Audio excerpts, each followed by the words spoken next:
Since you've been on last year, how's life in Japan changed much? Anything different? Anything? No, you notice any changes? Year 14. Yeah, is there any difference between year 13 or 12, or is it pretty much same old, same old? I'm very glad I got out of the workforce for sure, and I'm very thankful. So usually in the morning, I try to go and grab like a coffee or something. Which, by the way, tell me if this guy did me a real dirty thing. I went to because we only have like Starbucks near my house. So if you don't like Starbucks, that's fine. It's trash coffee, whatever. But I went there, and I'm a regular. I go there almost every morning. So just to get some coffee. We'll drink water, just hang out, just detox, whatever. And this viewer, he noticed me and he was like, "Oh, it's Premier 2." And I was like, "What's up, man?" He didn't know my name. I had to make that part up. But he was like, I know you. And he was like, "You come to this coffee shop often?" I was like, yeah. And I was like, "I'm just going to grab a coffee." He's like, "Okay, me too. I want to get a coffee." And I actually had a coupon that's like the one more coffee that you get like, it's like $1.50 or something. Right. Yeah. And the staff, I don't know what it is at this particular Starbucks. Every single guy or girl is like a model. They're the most insanely attractive. I think it's because it's a university town, and they're all just like young baristas, and the guy's like cleaning the glass, and the girl's like, "Konnichiwa, hey Peter, you're back." And I was like, "Yeah." I was like, "Yeah, I'm a regular." And I was like, "I still got it." And I was like, "One more coffee, please." She's like, "Can I have the receipt?" And I was like, "Yeah, here you go." And then she was like, "That's a McDonald's receipt." And I was like, "Okay, let me take that back." And then she was like, "Wow, is this all for you?" And I was like, "Jesus, no." I was like, "No." I was like, "Yeah." I was like, "Nah." And then I was like, "Nah, I mean, we went together, right, man?" Because I needed a bailout here. This is the bro code. Like, okay, I got a couple of like double bacon cheeseburgers. Oh, so it was like a coupon if you bought at McDonald's? No, it was my receipt from McDonald's. And she was just looking at my order and she was like, "That's all for one person?" And I was like, no, we split that. And the guy went, he was like, I didn't go. Oh, he broke the bro code. He broke the bro code. That could have been an instant bonding moment. I would have been like, "You're a guest on the channel. You're my VIP mod, this man." And he sold me out, and I was really, and then I had to say the thing. I was like, "Hontoni onaka suita ne." Like I was so hungry. She asked you, "Is this all for?" Well, she was like teasing because I go in there and I order it, and it keeps getting worse and worse, right? So normally I go in there and I always just get a iced coffee, right? That's it. And they were saying like, "Oh, we have these new, Mary Berry Christmas lattes." And I was like, "No, I'm on a diet. So I've been on a diet for 12 years. But I was like, "No, I just want the 0-calorie coffee." And then she was like, "Diet desu ka?" I know. It was that's brutal. And I was like, "That's so BM." Why catch strays like that? I don't know. What the and I was fuck? like, "One more coffee, please." She's not letting you forget it. No, that was pretty fuck? cold-blooded. And the other thing that's tough there is there's another girl who works there that they have like 40 staff because it's a college town, right? So they're always cycling. Rotating. Yep. And she always is like, "Do you not remember me?" And I'm like, "I do."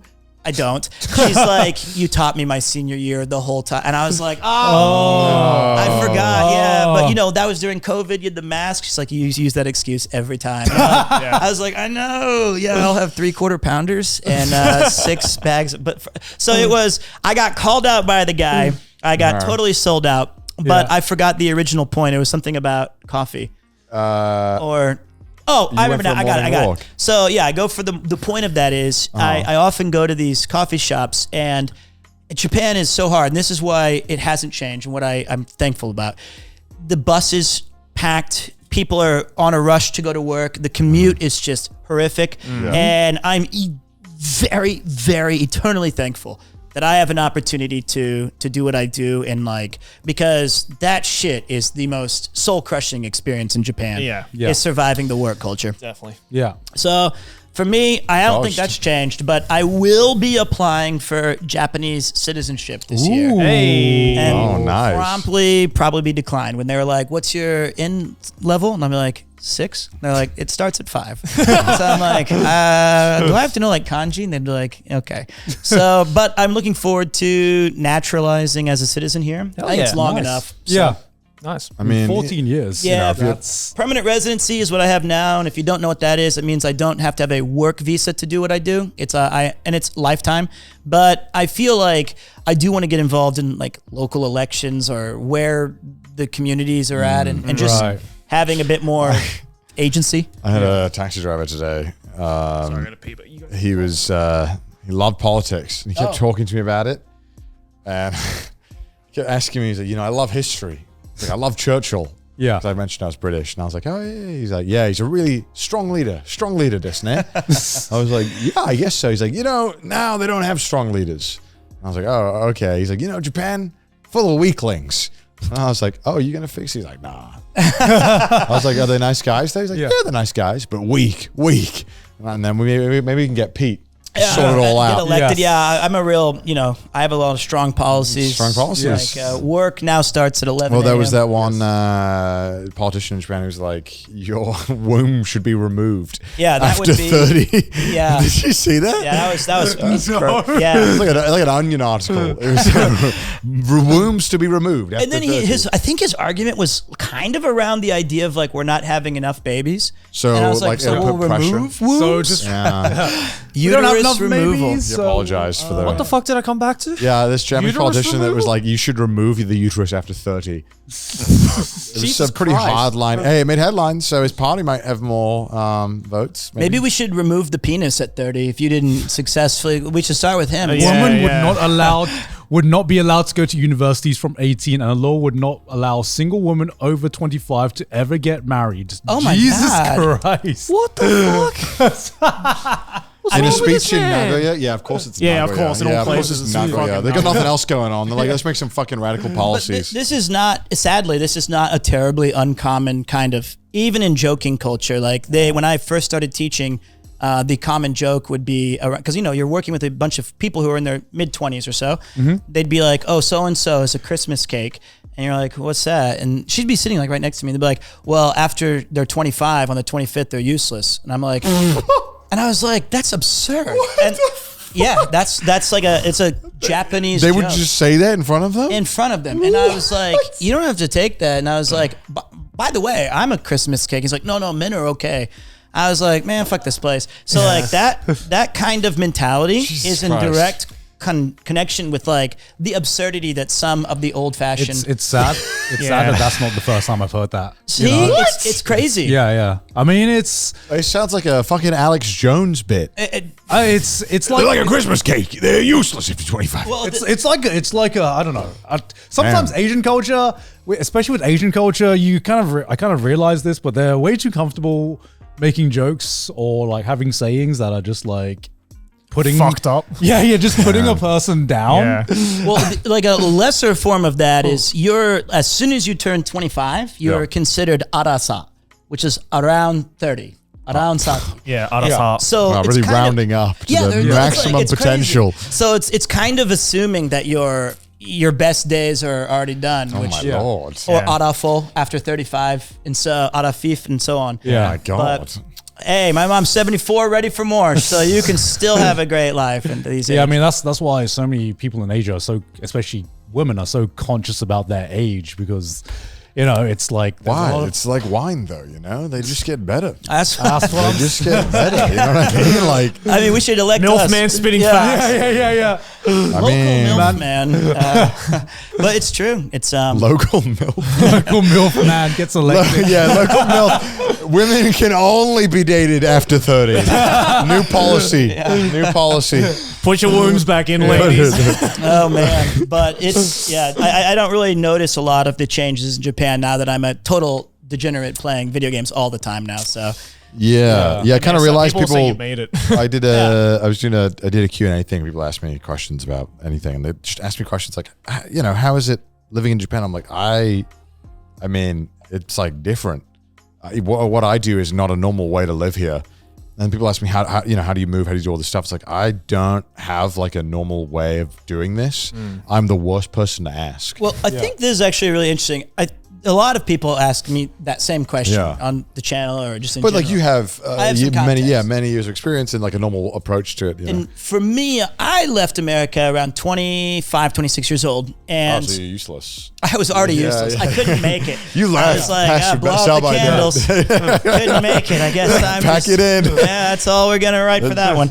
But when I moved here, I feel like the only way I describe it is you got to ask yourself which stresses are you best equipped to deal with. Yeah. America stress was really hard for me. It was a bunch of retail jobs. It was a bunch of serving industry stuff, and I didn't like having to operate the car all the time and pay the fees and try to everywhere you went was like this huge ordeal or parking. Yeah. I felt like my theater degree should have been a minor, not a major, in that regard where progress was never really, there was no blueprint for my success.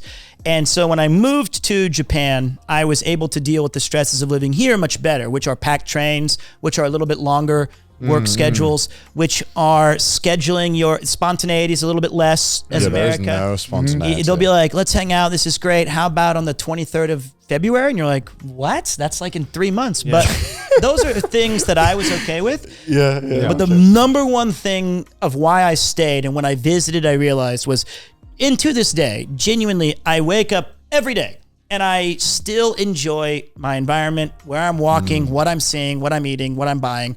And I enjoy that so much more than I did the United States that it's not even close. That's a really interesting way. I've never thought about putting it in like dealing with the stresses of living in each country. I've never looked at it that way. I just kind of thought like, I like these things about Japan. I never really thought about it like I don't like these parts about the UK, but I guess they go hand in hand, right? Well, it's like every place you live in is not perfect. Every place you live in have, of course not, different stresses, different thing that bother you. But the daily life overall here is just very good. Yeah, and people always like, you must be like playing it up. It can't be that good. I'm like, no. It's very nice. It's pretty good. I mean, we would have left otherwise. It's kind of just insane that everything kind of just works. Like when stuff goes wrong, it's horrible because you have to deal with like so many layers of systems. But like daily life stuff, everything works so seamlessly, and you can always rely on everything. And it's I mean, not to like fucking jerk off Japan, but I mean like, well, I mean, it's the biggest city on the planet. It's great. And I survived it, sometimes having to steal toilet paper from parks, but I survived it by a teacher's salary, which is like the lowest entry point. 4 pennies and a shilling. Yeah. So I think that if you can make that work, it's pretty good. But my wife would say that Perth was better for her, and she's Japanese, so maybe there you go. Yeah, Japanese people love Perth for some reason. I don't get it. I don't either. It's a bit of a shithole. Sorry, Perth. But I'll be visiting there soon. So every time someone from Perth, actually, I met some viewers the other day who recognized me because of my shoes, and I was like, "Oh, where are you from?" They were like, "Perth," and I was like, "Oh, I'm sorry." And they were like, "Oh, you know Perth shit." I was like, "Yeah, I kind of know Australia." It's like it's any city in Australia. It's like there are the people who are like, "Yeah, our place is shit," and then there are people who are just like hardcore, like, "Nah, man, we live in the best city in the world." I've learned that you can call 2 cities shit pretty unequivocally. It's Perth, but mainly Canberra. Oh yeah, no. Everyone in Australia can agree Canberra is that's the the one worst, I and that's can our always fucking capital. Yeah. Oh really? Yeah, that's the Well, worst. but it's only your capital. You could have had because you had Batman. like a fucking. It's a fucking sports capital Yeah. rivalry, you know, because you had Melbourne and Sydney. Yeah. and you just get The only reason, I don't know if you know this, but the reason why we chose Canberra as our capital is because it sits perfectly between Sydney and Melbourne, and we couldn't decide on which one, so we picked a random city in the middle. That's so Australian. I love And it's that. the It worst. sounds like sports fan, you know. It's just like, all right, you guys can't agree. Could be We're worse. gonna You put could the capital you here. could call both cities Melbourne and split them with a river. Oh, that's Kansas City, isn't it? yeah, exactly. Hey, look, that would work even 5 years ago. But I mean, fuck Kansas City. No, I'm kidding. I like Kansas City. It's one of my favorite places to raise a family. I'm gonna go to the toilet real quick. You don't, because he's already leaving. He just makes Kansas City. There you go. But yeah, it's Kansas City was where I had a dozen different jobs. So being a part of a city like that was it was great. That laugh says it all. It was wild. I mean, but What was the best job you had there? let me just go through a list. All right, let's go through your entire resume. Well, I think I've already forgotten so many. Yeah, let's go through your resume.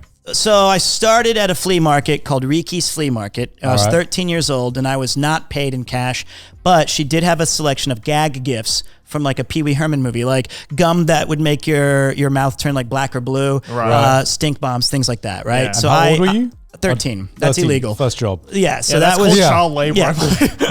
then I went to I worked at a coffee shop called Toto's, like Dorothy and Wizard of Oz. Yeah. And I was promptly fired from that when they put me by myself at a location that was like brand new and somebody got sick. So it was like my 4th day and everyone was like, there was like a huge line for some reason. And I was like, and I panicked. And there was one guy like literally wanking off in the corner because it was at a library and they had the computer. I had to call the police. I got fired. It was done. That was 15 years old. Okay. Right. Then I took a break from jobs after those two. I was yeah. like, all right, I'm just stayed in Understandable. stink bombs and I got police called on some weirdo. Yeah. So then after that, we got into college and I had a whole series of waiting tables, which was great work because you get the money that day Yeah. and then immediately go buy video games or cards that night. Right. Yep. So we had Applebee's, Chili's, Red Robin. There was one more in there, but I can't remember. It's gone now. GameStop was a big one. Ooh. That was fun. We've worked at Z95.7, Today's Shit Music. Yeah. the Oh, radio yeah, station. that was one of my remember favorite. That one, was a yeah. good one. I worked at the Olive Garden briefly. That was You worked at Olive Garden? that one actually was really unfortunate.